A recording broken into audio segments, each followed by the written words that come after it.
काही वेळापूर्वी राष्ट्रवादीचे आमदार अमोल मिटकरी यांची आम्ही प्रतिक्रिया घेतलेली आहे या सगळ्या कारवाई संदर्भात. काय म्हणतायत अमोल मिटकरी बघूया.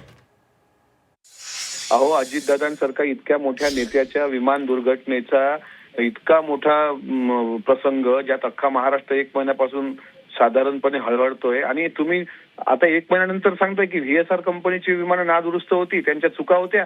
डीजीसीएच्या चुका नाही आहेत.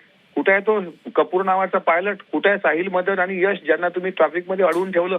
आता तुम्ही व्हीएसआर व्हेंचरवर बंदी घालताय. ते तर नालायक आहेत आणि ते तर जबाबदार आहेतच, पण डीजीसीए पण जबाबदार आहे.